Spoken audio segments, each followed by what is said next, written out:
want to suck your blood, and then read all your comics, and bend the pages in the corner. Get off my show. Meanwhile,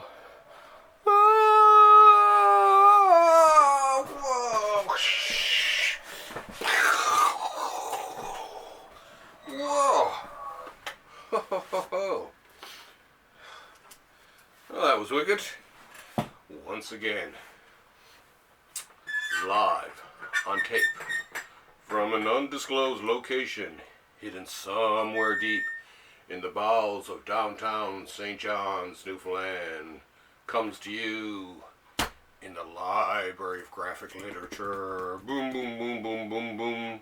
With your host, me, Wallace Ryan. How's everyone tonight? It's of course Saturday night here and all across North America. It's coming up on, it's about 10 to 9 Newfoundland Standard Time. So that would make it about, a quarter after 8 or whatever, Eastern Standard. So, busy day yesterday. We got our books late again this week, and so that pushed me into overdrive, and I had to skip last night because by the time I got back here I was absolutely exhausted, and I would have put in a boring performance. So no boring performances here on In the Library of Graphic Literature. No. And of course we canceled this week's Thursday comics due to conditions beyond our control. We'll talk more about that on next week's show. And of course, next week's show I'm going to be talking about not only the best comics of the year, but the best comics of the past decade. So it's been a great decade, one I like to call the golden age of graphic literature. Yes, you heard it here first, ladies and gentlemen. Yes. Anyway, let's get down to it. Let's do it to it. Okay, first of all, I got this brick of a book here. Let's cut it open here. No, don't cut me with that blade. Whoa, oh no, you're exposing me to the oxygen in the air and all the pollutants. Scream all you want. Okay. Anyway, sip of tea.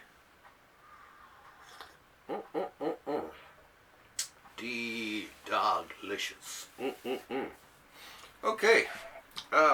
First on today's march here is Animal Man by Jeff Lemire, the Omnibus. This, of course, is from the the new 52 series. And I gotta say, I think the Jeff Lemire Omnibus holds up. The Jeff Lemire series holds up to Grant Morrison, I think, did the last great series of Animal Man. But this one actually I like too. The artwork was pretty darn cool, and the story was fabulous actually. I'd only read so far, so into it, but I mean I was loving where it was going, and like I say, the artwork in it, fabuloso. Now, of course, let's take off the dust jacket. Have a look at that there. Evolve or die. Pretty darn cool. And here's the inside. There's pretty cool, huh? Anyway, some good art in this baby. Let me tell you.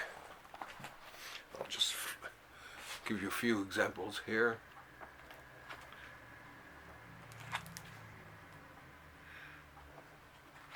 Some great storytelling, and this stories, like I say, the stories were very good. I mean, I like Jeff Lemire stuff, but I think he did a bang up job on this. And Scott Snyder up here somewhere towards the end here and takes over. But yeah, all in all, not a half bad run for a good old Animal Man. But yeah, pick it up. Another nice little treat there from DC. Oh yeah, and DC of course was cancelling some more stuff this week. It's just like, I'll complain and swear about it on the next Thursday comics, but they're at their old tricks again of disappointing their fans. So give it up, DC. Don't have me mention you on my show. Again. And again. So, anyway, that's a beauty, that one. Now, this one is bringing us up to present day. This is something I'm started to read, but I'm only so far into it. Speaking of Grant Morrison, this is Grant Morrison and Liam Sharp's The Green Lantern, The Day the Stars Fell. Do, do, do, do, do. I like the little spot fire-ish there on it. But yeah, the this series, I mean, it's still packing them in terms of selling off the stands and that. And I'm still a few issues into the first book one, so I'm going to actually try to, over the holidays, read up book one and then gobble up book two. But I mean, from what I've seen, like I say, on the stands and that, people are buying the Green Lantern and buying it in healthy numbers. So check it out, The Green Lantern. The artwork, story's fabulous, and the artwork equally so. Love Liam Sharp. There we go.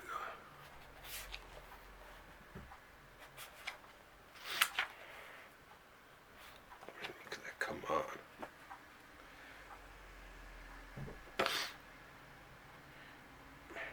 Can't get much better than that, folks. Look at it.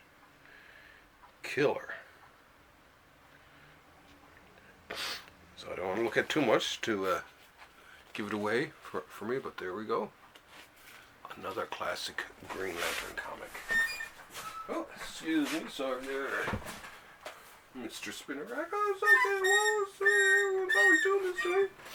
Okay, now, let's see, yeah, actually we'll go with this one here now. This is one now from Marvel, and for a change, have a look at a comic. It's not a hardcover. So I decided, yeah, let's feature one of these here. This I had to feature because, of course, I just like the format and the story itself and the art. This is the Treasury Edition 2 Silver Surfer Black. Dun, dun, dun, dun, dun, dun. Now that's some wicked artwork, ain't it? Wicked. But no, really though. This, I'd read the first issue of it, and the artwork just twisted my brain. I was just like, wow, this is really super cool. A great interpretation of Silver Surfer by Donny, who does a mean script, by the way. And Trad Moore on art, Dave Stewart on colorer, and V.C. Clayton Cowles as letterer. So yeah, it's the art, like I say, in this is just beyond all imagining. It's really cool. There we go. I love this scene there. Cates really has exploded onto the scene here recently. Oh, look at that. My name is Ego. Yep. So darn cool.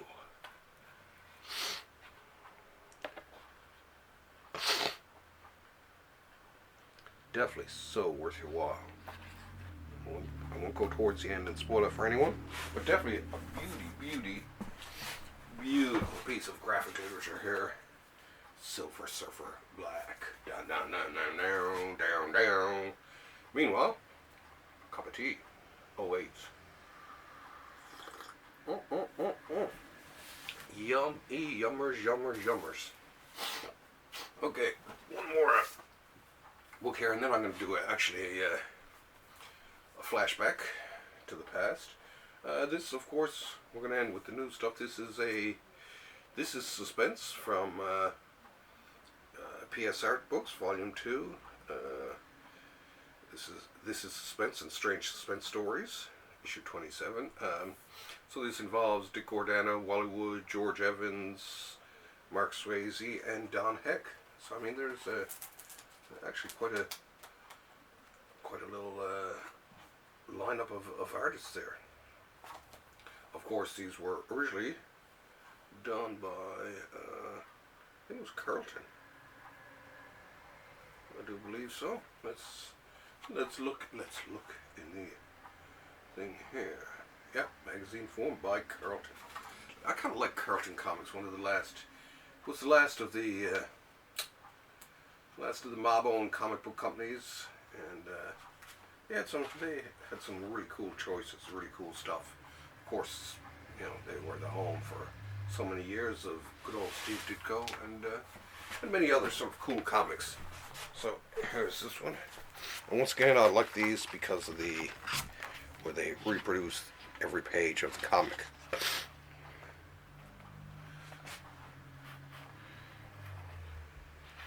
Like these prizes. And so much more. How can you go wrong? Face to face. This is Suspense. Dig that cover, hey? Gordana. But yeah. Some of the early bright lights of comics here. Well, I know. Slim and trim in only 5 seconds, apparently. Geez, the 50s must have been an incredible time of scientific exploration in that. Ooh, and you could even win extra money. Anyway, great. I love these. There's lots and lots of other great comics there from PS Artbooks. No, not a lot here this week actually.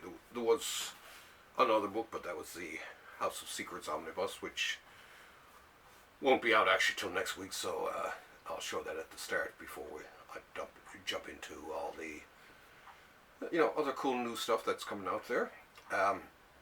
So yeah, this week's Flashback Fantastique goes to, and this is a comic I found. I've been cleaning up the old studio and here. This is a comic I found, and I loved it as a kid or as a teenager and all that. My buddy Jerry Porter turned me on to this, and I picked up a copy. This, of course, is I think the '72 version.